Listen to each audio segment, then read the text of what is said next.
سلام دوستان، من امیرم و اینجا پاکادمی. خوشحالیم که در خدمتتون هستیم با یک دوره دیگه از آموزش پاور بی آی.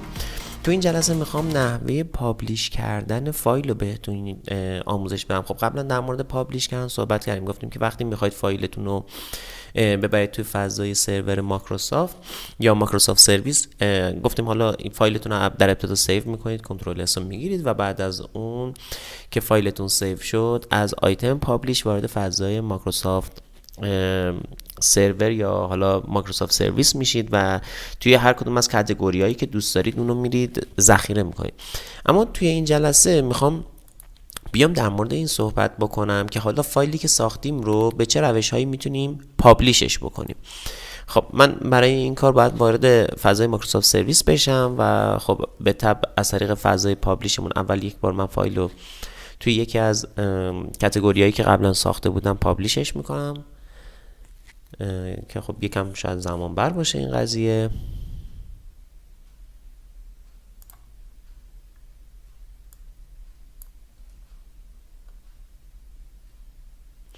خب پابلیش انجام شد و به ما گفتش که موفقیت آمیز بود. حالا من از اینجا میخوام وارد فضای پاور بی آی سرویس هم بشم.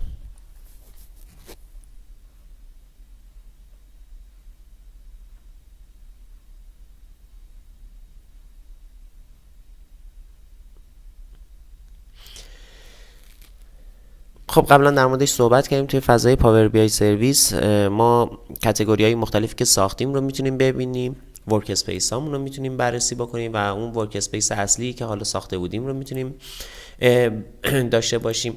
اما جدای از اون، حالا من یه نکته واسه بگم، تو جلسه گذشته من یه تریال 60 روزه دوباره بهم پاور بی آی هدیه داد. در واقع اینطوری که این الان میشه گفتش که 4مین 60 روزیه که من دارم رایگان از پاور بی آی میگیرم. فقط یه سری توی این نسخه تریال یه سری از قابلیت ها برای من محدود شده.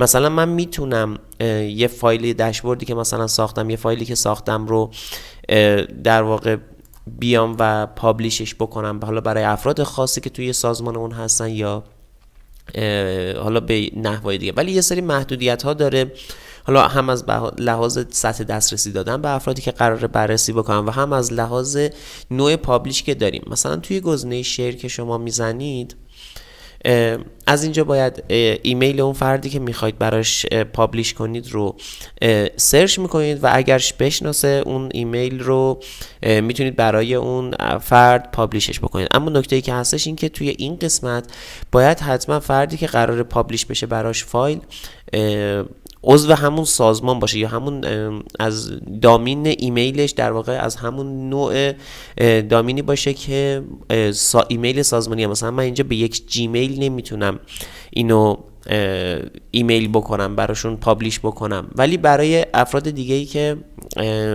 در واقع توی سازمان هستن و من توی سازمان دارم، میبینید که مثلا به هم چقدر راحت داره اسم افراد مختلف سازمان رو میاره و من از اینجا میتونم انتخابشون بکنم.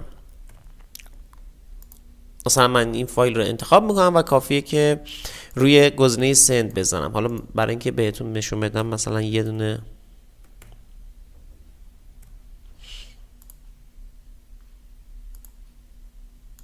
و از طریق این هم میتونید، از طریق این ضربدری که گذاشته میتونید کم و زیاد بکنید نفراتی که گذاشتین.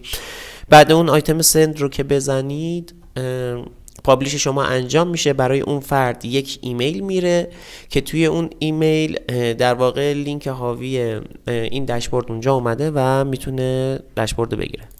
اون فرد میتونه این ایمیل رو بگیره و بعد از اینکه لینک روی ایمیل رو باز بکنه میتونه بیاد تو فضای مایکروسافت پاور بی آی خودش و اونجا فایل شما رو توی فضای سرویس مایکروسافت یا همون سرورهای مایکروسافت ببینه. اما یه نوع پابلیش دیگه ای داریم که شاید حالا دیده باشید، یه سری شرکت ها یا ارگان ها هستن که یه لینک میدن و لینک گلوباله، یعنی فقط برای یک فرد نیست، فقط میشه و هر کسی که اون لینک رو داشته باشه بزنه روش باز میشه. خب این سطح دسترسی گلوبال، سطح دسترسی خیلی گسترده در واقع دادن. معمولا هم برای نسخه های تریال یا چیزایی که میخوان شفاف سازی بشه این کارو میکنم، چون ریسک این کار خیلی بالاست و عملا منطقی توی این کار وجود نداره. بالاخره دیتاهای یه سازمان هستش و منطقی نیست که همه افراد که اون لینک رو دارن و میتونن لینک رو برای همدیگه ارسال کنن اون رو ببینن. ولی مثلا این لینکی که از طریق این ایمیل ارسال میشه، اگه به فردی به غیر این دوستمون که الان براش فرستادم ارسال شه، قطعا اون فرد دوم نمیتونه اون سفر رو باز بکنه مگه اینکه سطح دسترسی و یوزر پس اون فردی که من بهش گفتم فقط به این نفر باید وارد بشه داشته باشه. اون نوع دومی که داریم در موردش صحبت میکنیم از نحوه های ارسال کپی لینک. شما میتونید اینجا یه لینکی بسازید و این لینک رو کپی کنید و برای افراد بفرستید. در واقع همون کار رو انجام میده و در واقع به شما این قابلیت رو میده که از طریق فرستادن یه لینک برای افراد، الان مثلا من لینک رو کپی کردم، از طریق فرستادن یه لینکی که من کپیش کردم برای افراد مختلف سازمان این فایل رو در واقع گسترده کنم و بهشون دسترسی بدم. امیدوارم از این برنامه لذت برده باشید. به امید دیدار. خدا نگهدار.